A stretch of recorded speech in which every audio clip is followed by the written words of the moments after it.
Haleluya, selamat menikmati hari yang baru, selamat menikmati berkat-berkat yang baru yang Tuhan sediakan bagi kita. Tema firman Tuhan hari ini adalah From Zero to Unlimited Blessing, dari nol menuju berkat yang tak terbatas. Saudara, Alkitab banyak menceritakan tentang kelimpahan berkat. Saudara bisa perhatikan kisah Abraham, Ishak, dan Yakub. Ketiganya memperoleh berkat yang melimpah.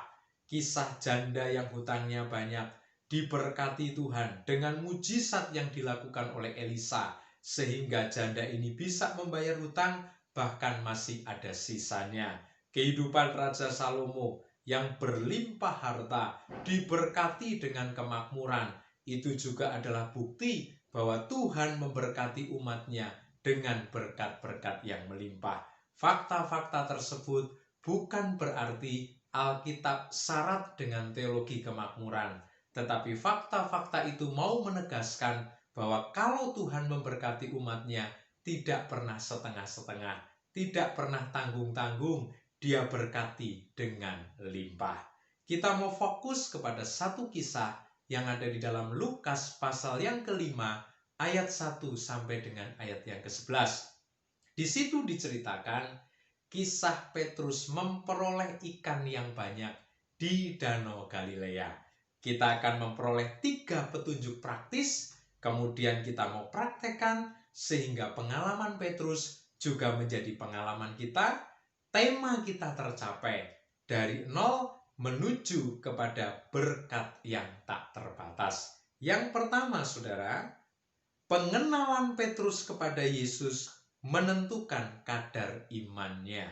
Lukas pasal 5 ayat yang ke-5. Simon menjawab, "Guru, telah sepanjang malam kami bekerja keras dan kami tidak menangkap apa-apa, tetapi karena Engkau menyuruhnya, aku akan menebarkan jala juga." Saudara, kalimat terakhir memberitahu bahwa Petrus sangat mengenal Yesus. Karena Engkau yang menyuruhnya. Engkau di sini adalah Yesus yang ada di rahim Maria secara ajaib. Engkau di sini adalah Yesus yang melakukan mujizat pertama di perjamuan kawin Kana. Di situ Petrus ada. Di situ Petrus menyaksikan apa yang dilakukan oleh Yesus. Jadi saudara, supaya saya dan saudara mencapai tema, maka kita mau ikuti apa yang Petrus tampilkan kepada kita. Dia memiliki kadar iman yang terbaik karena pengenalan kepada Yesus juga terbaik. Pahami firman, kenali pribadi Yesus dari hari ke hari melalui persekutuan kita dengan Tuhan, melalui persekutuan kita dengan firman. Karena Roma pasal 10 ayat yang ke-17 mengatakan, iman timbul, iman muncul dari pendengaran kepada firman Tuhan. Yang kedua, saudara, kita perhatikan khususnya di ayat yang ke-6. Demikian firman Tuhan. Dan setelah mereka melakukannya, mereka menangkap sejumlah besar ikan sehingga jala mereka mulai koyak. Saudara, dari ayat ini kita bisa mendapatkan informasi bahwa Petrus benar-benar taat melakukan perintah Tuhan. Ketaatan kepada perintah dibuktikan dengan melakukan perintah tanpa ragu, tanpa kata tapi. Petrus tidak berkata kepada Yesus, "Guru, aku mau melakukannya." Tapi nggak ada, saudara. Petrus melakukannya tanpa ragu. Walaupun pengalaman sebelumnya semalam-malaman nol, nihil, tidak ada hasil. Tetapi dia taat, dia lakukan apa yang Yesus perintahkan. Supaya saya dan saudara mencapai tema, mari kita tidak hanya pahami firman, kita tidak hanya kenali kehendak Yesus, tetapi kita taat melakukan perintah firman. Kalau firman berkata, ampuni sesamamu, lakukan saja. Kalau firman berkata, berbuatlah jujur, jangan curang, lakukan saja, saudara. Kalau firman berkata, bekerja keras, kamu harus rajin bekerja, lakukan saja. Kalau firman berkata, berilah, lakukan saja.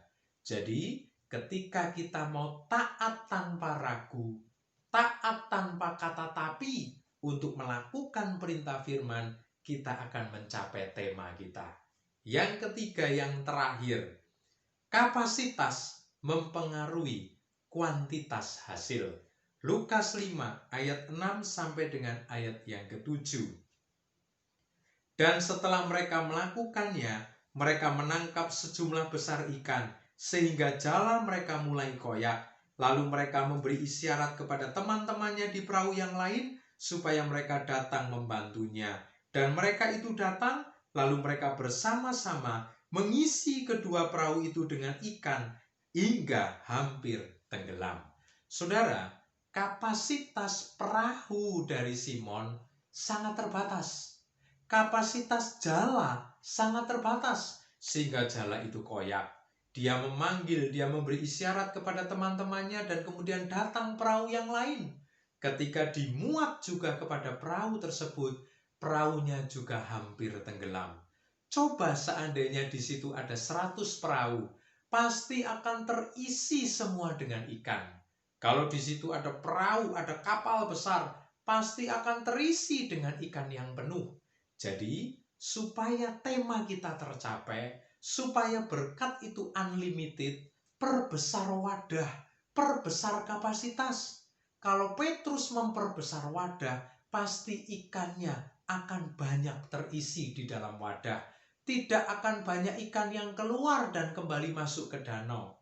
Tetapi karena wadahnya terbatas, maka berkat menjadi terbatas. Ketika saudara tambah pengetahuan, kapasitas saudara naik, pasti berkat juga akan naik. Ketika saudara tambah keterampilan, ketika saudara tambah pengalaman, ketika saudara tambah relasi, tambah koneksi, tambah gelar kesarjanaan, saudara tambah toko, saudara tambah perusahaan, pasti berkat-berkat itu akan mengikuti wadah yang kita siapkan. Saudara, kalau saja saya tidak diberi kemurahan oleh Tuhan untuk bisa studi lanjut, maka berkat yang saya alami juga akan mengikuti kapasitas saya. Tetapi ketika Tuhan berkati dengan studi lanjut, dengan gelar kesarjanaan, maka berkat itu pun juga mengikuti kapasitas yang ada pada saya. Oleh karena itu, capailah tema dengan memperbesar kapasitas. Demikian firman Tuhan yang dapat saya bagikan. Tuhan Yesus memberkati kita semuanya.